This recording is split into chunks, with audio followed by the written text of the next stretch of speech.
Hello and welcome. In this tutorial, we're going to be looking at papers, canvases, and art surfaces. Now, this option is down in the far right of the screen. I can see all the new papers and canvases and art surfaces listed here. There are over 170 in the new version of Rebelle, and this list is growing. Now, I love the whole living canvas experience of Rebelle 8 Pro.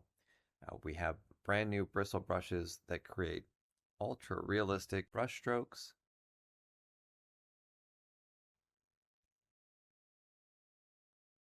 We have ray tracing that creates the lights and the shadows. We have the fractal engine that gives this near infinite zoom into the details of the paper, the structure, the fibers.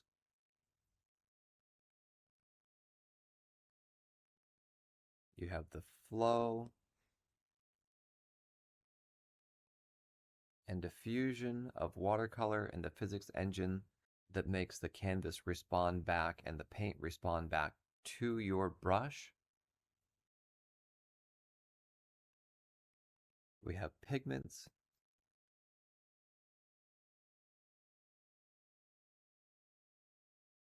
That make for hyper-realistic color mixing. There is so much in Rebelle that makes the canvas alive. It doesn't feel like you're the live thing interacting with a dead thing. It feels like you're interacting with something that's interacting back with you. And the foundation for all of this are the papers, canvases, and art surfaces. So let's take a look at some of these. Now, if you haven't watched the making of video for the papers and canvases, I would watch it. It's so fascinating.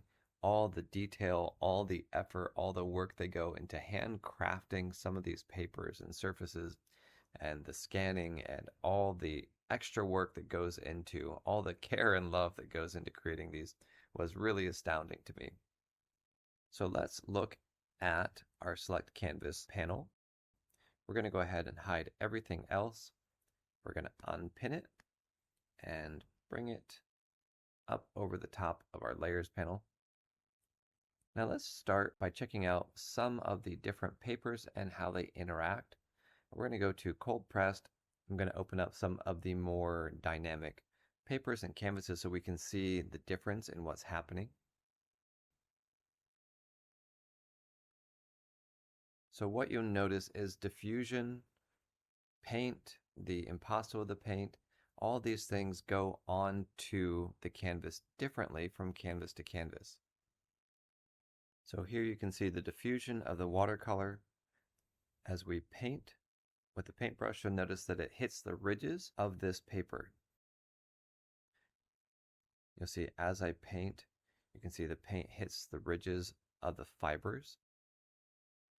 We're doing just really light brush strokes over the top.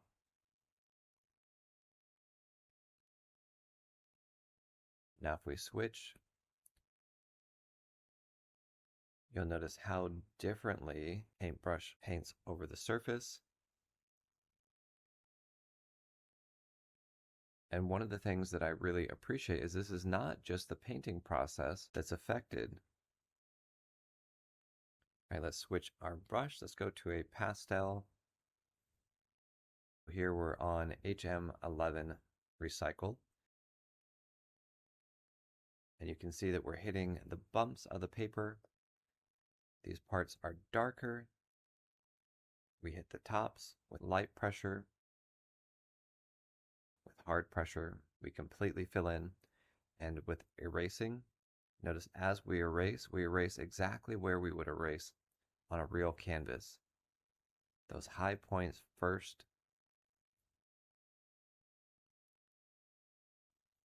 Now in the past, to try out these different canvases, you would have to go online and download and then refresh your canvas. Now you can refresh canvases, the entire set, by clicking on refresh canvases. If there are new canvases, this will pull them in. You can test out papers very simply by clicking on it. You'll notice the paper preview icon.